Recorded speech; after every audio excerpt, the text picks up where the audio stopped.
जब सरकार की नीतियां और निजी क्षेत्र की विशेषज्ञता दोनों साथ में जुड़ती हैं तो विकास का एक नया रास्ता तैयार होता है, जिसे हम पीपीपी के नाम से जानते हैं। लेकिन ये पीपीपी है क्या और ये हमारे एग्जाम के लिए कैसे महत्वपूर्ण है, समझेंगे हम आज के इस वीडियो में। नमस्कार साथियों, मैं सोनम पाठक स्वागत करती हूँ आपका चहल एकेडमी के इस प्लेटफॉर्म पे, जहां आज हमारी चर्चा का विषय होगा पीपीपी अर्थात सार्वजनिक निजी भागीदारी।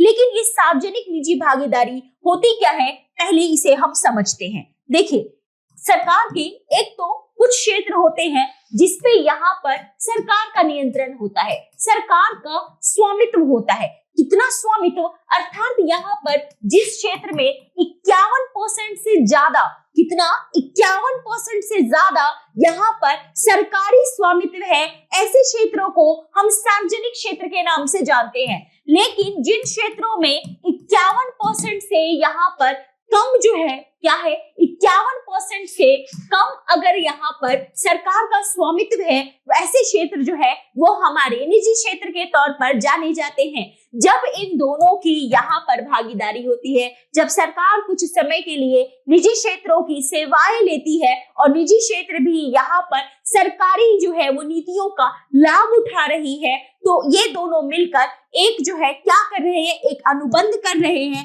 और यह जो हमारा अनुबंध है, ये जो इन दोनों की भागीदारी है, इसे हम सार्वजनिक निजी भागीदारी के नाम से जानते हैं, अर्थात हम इसे पीपीपी के नाम से जानते हैं। अब आते हैं अपने वापस विषय पर। तो पीपीपी क्या है? पीपीपी एक समझौता है जहां निजी कंपनी एक निर्धारित अवधि के लिए सार्वजनिक संपत्ति अथवा यहाँ पर हम देखें सेवाओं में क्या कर रही है, निवेश या प्रबंधन कर रही है। लेकिन कौन सी कंपनी होगी, ये कैसे पता लगेगा? इसके लिए जो सरकार है वो जनरली क्या करती है, किसी भी परियोजना के लिए उसका टेंडर जो है वो देने के लिए बोलियों का यहाँ पर जो है सो क्या करती है, उसकी जो है यहाँ पर टेंडर जारी करती है, और जो कंपनी सबसे ज्यादा उसकी बोली लगाती है उसको यहाँ पर दिया जाता है। अब इससे फायदा क्या होता है या इसके क्या लक्षण है, हम इसको भी एक एक करके समझते हैं। देखिए, सबसे बड़ी बात कि कोई भी ऐसे परियोजना जिसमें सार्वजनिक निजी भागीदारी दोनों का समागम हो,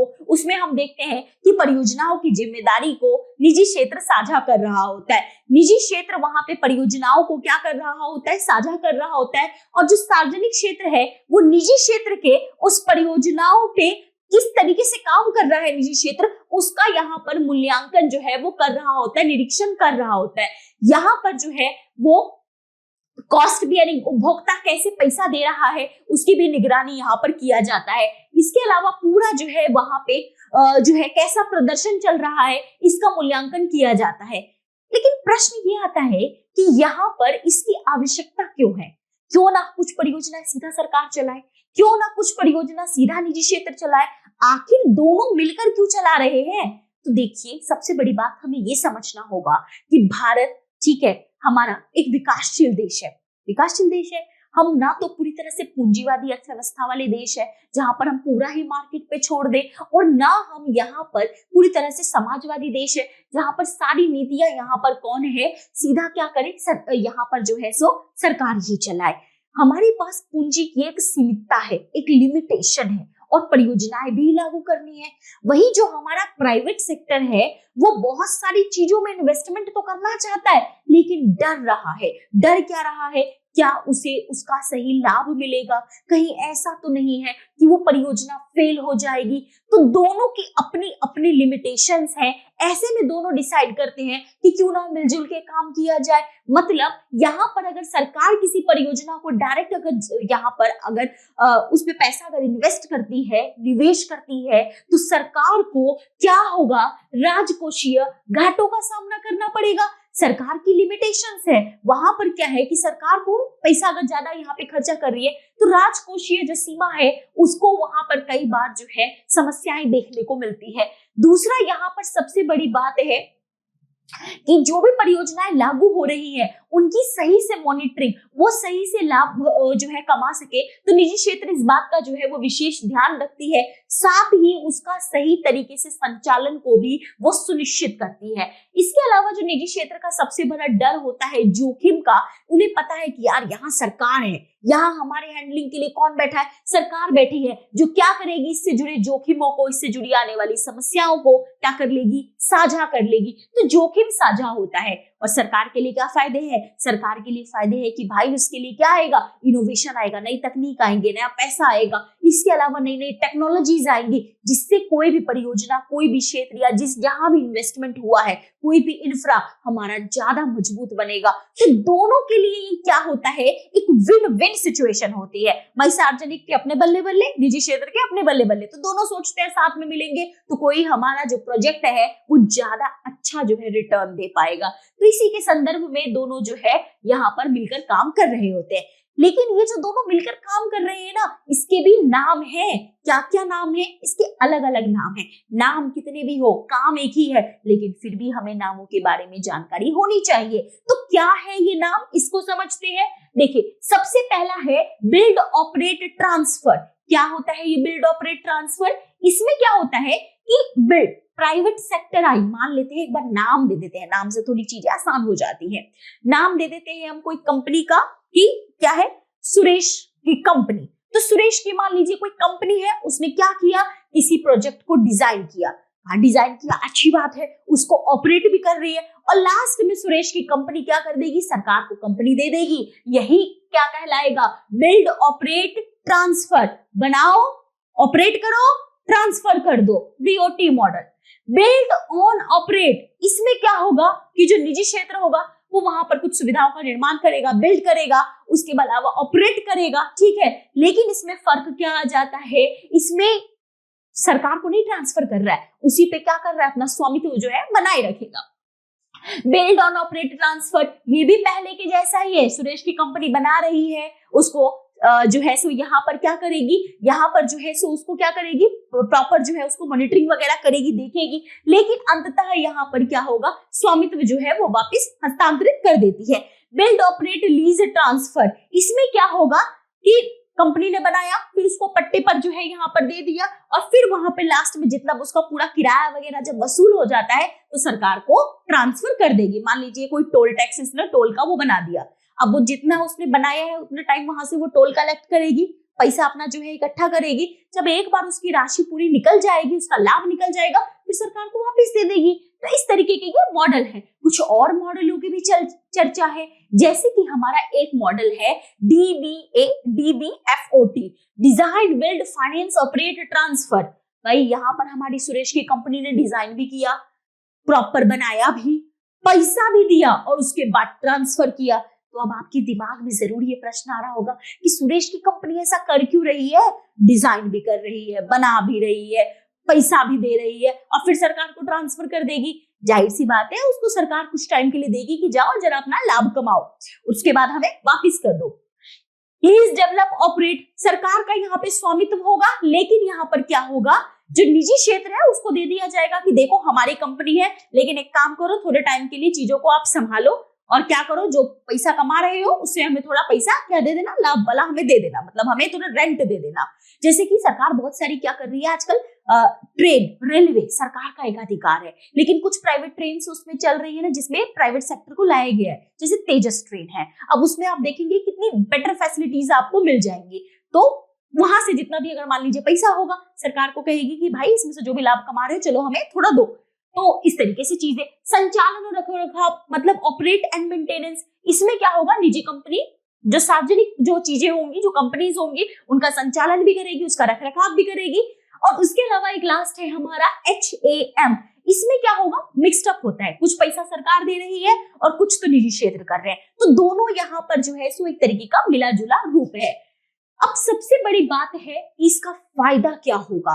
हमने बड़े सारे मॉडल पढ़े, हमने HAM पढ़ा, बूट पढ़ा, बॉट पढ़ा, ठीक है, लीज पढ़ा, मेंटेनेंस जो है वो वाला मेंटेनेंस वाला पढ़ा, हमने हर तरह के मॉडल्स को पढ़ लिए। ठीक, अलग अलग नाम है, चीजें ऑलमोस्ट सिमिलर है, बट फिर भी उन अलग अलग के आधार पर बाकी हम इसको GS में ज्यादा डिटेल में पढ़ते हैं कि किसमें क्या उदाहरण आएगा, किस तरीके से चीजें होंगी। अगर हम उन सारी चीजों को शामिल करते तो ऑब्वियसली ये डिस्कशन बहुत ज्यादा लंबा हो जाता, तो उसको तो हम GS में देखेंगे, लेकिन फिर भी जितना आपके काम का कंटेंट था वो यहाँ पर हमने ऐड करने की कोशिश की है। बात करते हैं इसके फायदे क्या है। देखिए, फायदे सबसे बड़ी बात है, सरकार को करना है इंफ्रास्ट्रक्चर का निर्माण, बहुत सारी अवसंरचनाएं बनानी है।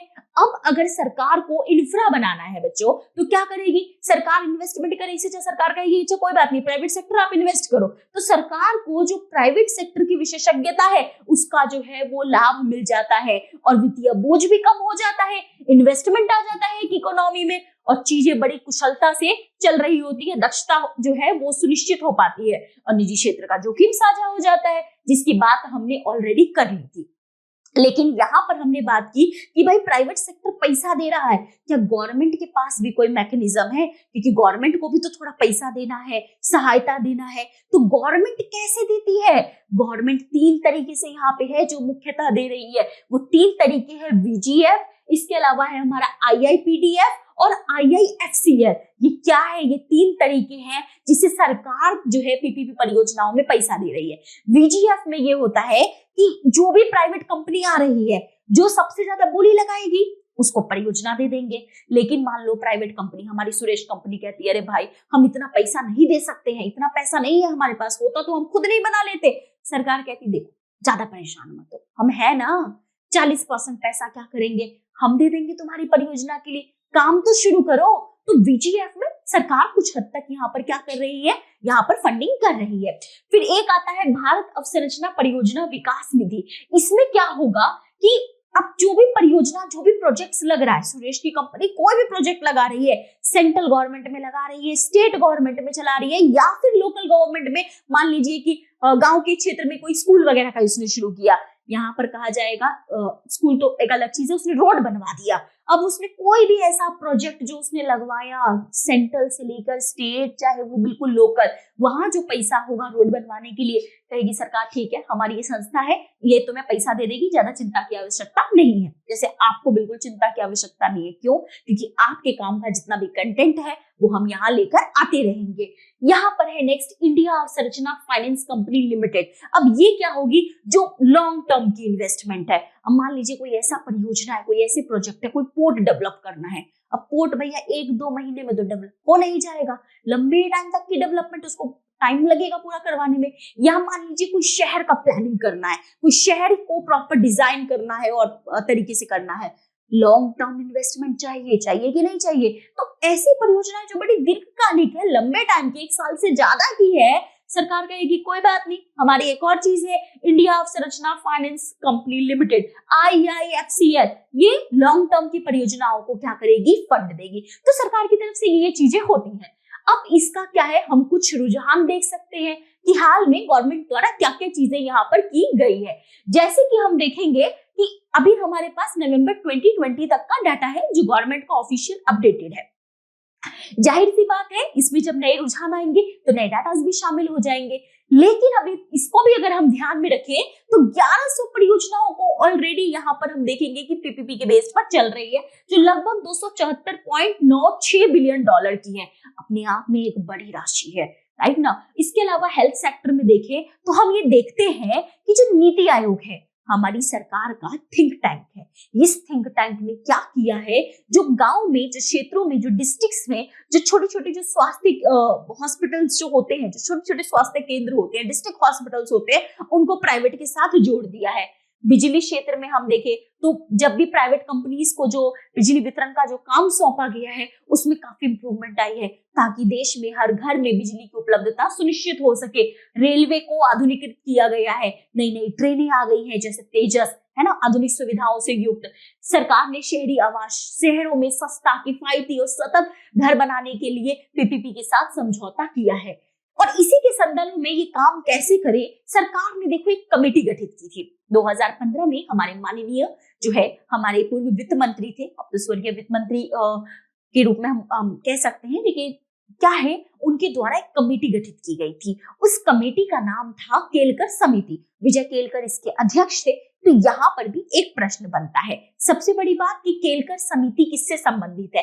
याद रखिएगा, केलकर समिति हमारी किससे संबंधित है? सार्वजनिक निजी भागीदारी से संबंधित है। पहली बात ये हो गई। तो ये कमेटी जो गठित हुई थी, इसको यही कहा गया था कि भाई PPP ढांचे में क्या हो, कैसे चीजें चलेंगी, इस बात को जरा जांच करो, बताओ। तो इन्होंने अपनी सिफारिशें दी थी। है तो केलकर कमेटी ने अपनी सिफारिशें दी, हमने समझी, सिफारिश एक अलग टॉपिक है, कभी बाद में इसमें बात करेंगे। अभी बात कर रहे थे हम पीपीपी की, पीपीपी से संबंधित लाभ, आवश्यकताएं, क्या लक्षण, सब पढ़ चुके हैं हम। लेकिन क्या इसमें कुछ चुनौतियां भी हैं? क्या है, क्या ये मॉडल बिल्कुल अपने आप में वन ऑफ द बेस्ट है? हम कहेंगे नहीं भाई, ऐसा नहीं होता, कुछ चैलेंजेस तो है ही है। क्या चैलेंजेस है? कि सबसे बड़ी बात है कि सरकार और निजी क्षेत्र के बीच में क्या लेन देन का क्या क्राइटेरिया होगा, कैसी व्यवस्था चलेगी, इस चीज को लेकर हमें बड़े कानूनी विशेषज्ञों की आवश्यकता पड़ेगी। इसके कारण क्या होगा, इसका खर्च बढ़ सकता है। इसके अलावा शुरुआत से हमारे देश में सरकार ही सब करती आई है।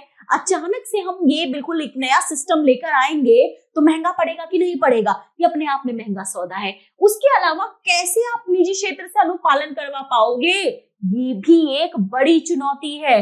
और इन दोनों के बीच में सरकार का टारगेट होता है जन कल्याण, और निजी क्षेत्र का क्या होता है, भैया जितना लाभ कमा सकते हो कमा लो। मतलब एक का टारगेट है कि मेरे को पैसा चाहिए और एक का चाहिए कि जनता को चलो फायदा मिलना चाहिए। जब दोनों के लक्ष्य अलग अलग होंगे तो यहाँ पर ये एक बड़ी चुनौती के रूप में देखने को मिलेगा। लेकिन फिर भी हम ओवरऑल बात करें तो हमारी देश की इकोनॉमी के लिए खासकर हम एक ऐसी व्यवस्था है, एक ऐसी अर्थव्यवस्था है जिसे मिश्रित अर्थव्यवस्था के नाम से जाना जाता है। ना हम पूरी तरह से पूंजीवादी है कि मार्केट को दे दे, ना हम समाजवादी है कि भाई सब कुछ ही सरकार चलाए। और हमारी सरकार के पास संसाधन भी सीमित है और हमारी आवश्यकताएं असीमित है। ऐसी स्थिति में हमारे पास जो पीपीपी है वो एक अपने आप में बहुत महत्वपूर्ण जो है वो बन जाता है, क्योंकि ये कहीं ना कहीं सरकार की जो नीतियां है, दीर्घकालिक जो हमारी कल्याणकारी नीतियां है, उसको लागू करने के लिए जो निजी क्षेत्र की विशेषज्ञता है उसको साथ में लेकर आता है। और जो हमारी बुनियादी ढांचे की चुनौतियां है जिसका हमें विकास करना है, उसको करने के लिए थोड़ी प्रक्रिया को आसान बनाता है। तो ये समझा हमने कंप्लीट पीपीपी के बारे में। इस डिस्कशन में फिलहाल इतना ही, मिलेंगे आपसे नेक्स्ट वीडियो में। Thank you very much. जय हिंद।